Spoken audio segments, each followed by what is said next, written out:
ಮಾಜಿ ಮುಖ್ಯಮಂತ್ರಿ ಮತ್ತು ಕೇಂದ್ರ ಸಚಿವ ಎಚ್.ಡಿ. ಕುಮಾರಸ್ವಾಮಿ ಅವರ ಹುಟ್ಟುಹಬ್ಬವನ್ನು ಜೆಡಿಎಸ್ನ ಅಂಕೋಲಾ ಘಟಕದಿಂದ ಆಚರಿಸಲಾಯಿತು. ಮಾಜಿ ಮುಖ್ಯಮಂತ್ರಿ ಹಾಗೂ ಕೇಂದ್ರ ಭಾರಿ ಕೈಗಾರಿಕೆ ಹಾಗೂ ಉಕ್ಕು ಖಾತೆಯ ಸಚಿವರಾದ ಎಚ್.ಡಿ. ಕುಮಾರಸ್ವಾಮಿ ಅವರ 66ನೇ ವರ್ಷದ ಹುಟ್ಟುಹಬ್ಬವನ್ನು ಅಂಕೋಲಾ ಪಟ್ಟಣ ವ್ಯಾಪ್ತಿಯಲ್ಲಿ ಜೆಡಿಎಸ್ ಪಕ್ಷದ ಮುಖಂಡರು ಮತ್ತು ಕಾರ್ಯಕರ್ತರು ಸರಳ ಮತ್ತು ಅರ್ಥಪೂರ್ಣವಾಗಿ ಆಚರಿಸಿದರು. ಅಂಕೋಲಾದ ಶಕ್ತಿಮಾತೆ ಶ್ರೀ ಶಾಂತಾದುರ್ಗಾ ದೇವಸ್ಥಾನದಲ್ಲಿ ವಿಶೇಷ ಪೂಜೆ ಅರ್ಚನೆ ಸಲ್ಲಿಸಿ ಕುಮಾರಸ್ವಾಮಿ ಅವರಿಗೆ ಆಯುಷ್ಯ, ಆರೋಗ್ಯ ಮತ್ತು ಸುಖ ಶಾಂತಿ ವೃದ್ಧಿಸಲಿ ಎಂದು ಪ್ರಾರ್ಥಿಸಲಾಯಿತು. ಅಜ್ಜಿಕಟ್ಟಾದಲ್ಲಿರುವ ಕ್ರಿಸ್ತಮಿತ್ರ ಸೇವಾ ಆಶ್ರಮದಲ್ಲಿರುವ ವೃದ್ಧರು, ಅಸಹಾಯಕರ ಜೊತೆ ಕೇಕ್ ಕತ್ತರಿಸುವ ಮೂಲಕ ಕುಮಾರಸ್ವಾಮಿ ಅವರ ಹುಟ್ಟುಹಬ್ಬವನ್ನು ಸಂಭ್ರಮಿಸಲಾಯಿತು. ಅಂಕೋಲಾ ತಾಲೂಕು ಜೆಡಿಎಸ್ ಘಟಕದ ಅಧ್ಯಕ್ಷರಾದ ಸಂದೀಪ್ ಜಿ ಬಂಟ್ ಮಾತನಾಡಿ, ನಮ್ಮ ಪಕ್ಷದ ವರಿಷ್ಠರಾದ ಕುಮಾರಸ್ವಾಮಿ ಅವರಿಗೆ ದೇವರು ದೀರ್ಘಾಯುಷ್ಯ, ಉತ್ತಮ ಆರೋಗ್ಯ ಕರುಣಿಸಿ ಅವರು ಮತ್ತೊಮ್ಮೆ ಕರ್ನಾಟಕದ ಮುಖ್ಯಮಂತ್ರಿ ಆಗಲಿ ಎಂದು ಆಶಯದೊಂದಿಗೆ ದೇವಿಯಲ್ಲಿ ಪ್ರಾರ್ಥನೆ ಸಲ್ಲಿಸಲಾಯಿತು. ಅಷ್ಟೇ ಅಲ್ಲದೆ ಈ ಶುಭ ದಿನದಲ್ಲಿ ಸೇವಾ ಆಶ್ರಮದ ಹಿರಿಯರಿಂದ ಅವರಿಗೆ ಆಶೀರ್ವಾದ ದೊರೆಯುವಂತಾಗಿರುವುದು ನಮಗೆ ಸಂತಸ ತಂದಿದೆ ಎಂದರು.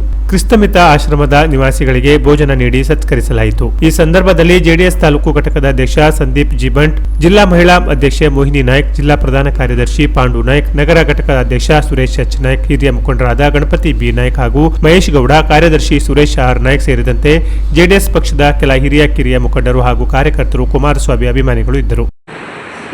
ಶ್ರೀ ಎಚ್.ಡಿ. ಕುಮಾರಸ್ವಾಮಿ ಅವರು ಕೇಂದ್ರದ ಸಚಿವರು ಹಾಗೂ ಕರ್ನಾಟಕ ರಾಜ್ಯದ ಮಾಜಿ ಮುಖ್ಯಮಂತ್ರಿಗಳಾದ ಎಚ್. ಡಿ. ಕುಮಾರಸ್ವಾಮಿ ಅವರ ಹುಟ್ಟುಹಬ್ಬವನ್ನು ಶಾಂತಾದುರ್ಗಾ ದೇವಸ್ಥಾನದಲ್ಲಿ ಪೂಜೆ ಸಲ್ಲಿಸಿ ಕುಮಾರಸ್ವಾಮಿ ಅವರಿಗೆ ಆಯುಷ್ಯ, ಆರೋಗ್ಯ, ಸುಖ ಶಾಂತಿ ನೀಡಿ ಮುಂದಿನ ದಿನಗಳಲ್ಲಿ ರಾಜ್ಯಕ್ಕೆ ಬಂದು ಮುಖ್ಯಮಂತ್ರಿ ಆಗಲಿ ಅಂತ ಹೇಳಿ ದೇವರಲ್ಲಿ ಶ್ರೀ ಶಾಂತಾದುರ್ಗೆಯಲ್ಲಿ ಪ್ರಾರ್ಥಿಸಿಕೊಂಡಿದ್ದೇವೆ. ಅದನಂತರ ಇಲ್ಲಿ ಅಂಕೋಲಾದ ಕ್ರಿಸ್ತಮಿತ್ರ ಆಶ್ರಮದಲ್ಲಿರುವಂತಹ ಒಂದು ಆಶ್ರಮದಲ್ಲಿ ಊಟದ ವ್ಯವಸ್ಥೆಯನ್ನು ಮಾಡಿದ್ದೇವೆ. ಅದರ ಜೊತೆಯಲ್ಲಿ ಕುಮಾರಸ್ವಾಮಿ ಅವರ ಹುಟ್ಟುಹಬ್ಬದಿಂದ ಈ ಒಂದು ಕೇಕ್ ಕಟ್ ಮಾಡಿ ಅವರಿಗೆ ಆಯುಷ್ಯ, ಆರೋಗ್ಯ, ಸುಖ ಶಾಂತಿ, ನೆಮ್ಮದಿ ಸಿಗಲಿ ಹೇಳಿ ಈ ಹಿರಿಯರೆಲ್ಲರ ಆಶೀರ್ವಾದವನ್ನು ಪಡ್ಕೊಳ್ತಿದ್ದೇವೆ.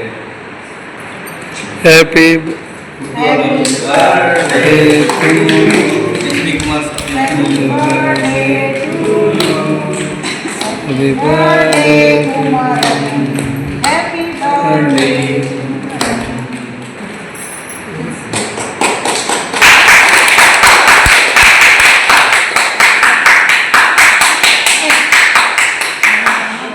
Canara plus news, Ankola.